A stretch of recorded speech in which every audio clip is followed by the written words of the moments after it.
Bonjour à tous. Il y a eu un conseil des ministres hier. Le conseil a planché sur les difficultés liées à la commercialisation du cacao pour la campagne 2017.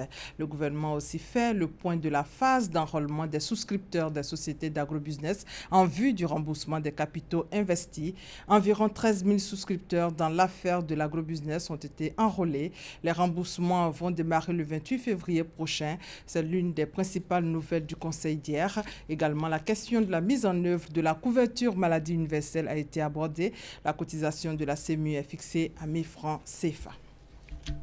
Et hier, après le conseil, le chef de l'État a reçu le président du PDCI-RDA. Henri Konan Bédié est allé apporter son soutien au président Alassane Ouattara dans la gestion de la crise au sein de l'armée et de la grève des fonctionnaires. Aujourd'hui, jeudi 23 février, la cérémonie d'engagement national avant le coup d'envoi de l'opération Grand Ménage. Le lancement officiel de cette opération est prévu pour le 4 mars sur tout le territoire national. L'opération consiste à emmener les populations à changer de comportement, à avoir un cadre de vie sain. Les enjeux de l'opération Grand Ménage avec la ministre de la Salubrité, de l'Environnement et du Développement durable dans ce reportage de Grace Kando. À compter du 4 mars, tous les premiers samedis de chaque mois seront consacrés à l'opération Grand Ménage.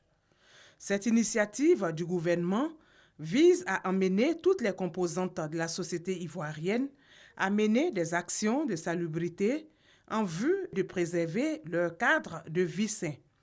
Mais avant l'événement, la ministre de la Salubrité, de l'Environnement et du Développement durable situe les enjeux de cette opération. Pour être en bonne santé, nous devons vivre dans un environnement propre et sain. Or, nous sommes tous conscients que nous avons un problème avec les ordures ménagères. Nous avons un problème de comportement. C'est avec toutes les personnes de bonne volonté que nous devons renverser rapidement la tendance et faire en sorte que notre pays soit propre, assaini et beau.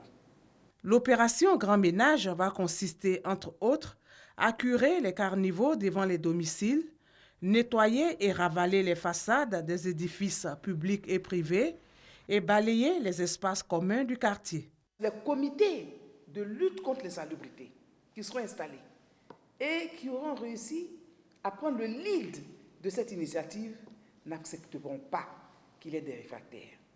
C'est la première sanction, la sanction de l'opinion. La seconde sanction, eh bien, c'est l'application de nos textes. Nous avons une réglementation qui nous interdit de salir la chaussée, qui nous oblige à respecter notre cadre de vie. Et d'ailleurs, notre Constitution l'indique clairement que chaque citoyen a droit à un environnement sain.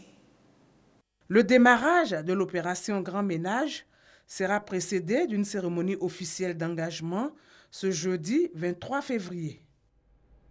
Et avant 4 mars, lancement de l'opération Grand Ménage sur tout le territoire national. Mais avant cet après-midi à 16h, il y aura la cérémonie d'engagement national en présence du vice-président Daniel Kablan-Duncan. Hors de nos frontières, le président gambien Adama Barrow a gracié 174 détenus incarcérés sous le régime de son prédécesseur Yaya Jammeh. L'annonce avait été faite samedi dernier pendant son discours à l'occasion de la fête de l'indépendance aux allures de cérémonie d'investiture. Depuis mardi 21 février, ces 174 détenus jugés ou en attente de jugement dans des affaires de droit ont donc été libérés.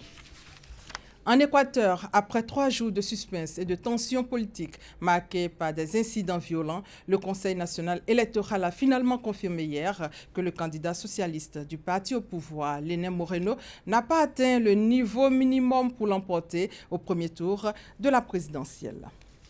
En France, cette alliance Macron-Bayrou, en proposant une alliance à Emmanuel Macron hier, François Bayrou a préféré donner une chance de succès au centre plutôt que de jouer la carte professionnelle, offrant une perspective inédite à sa famille politique. Au Pakistan, pour terminer, on dénombre au moins 5 morts et 15 blessés après l'explosion d'une bombe dans un quartier huppé de la capitale culturelle pakistanaise. Et c'est la fin de ce flash. Merci de votre fidélité. On se retrouve à 13h.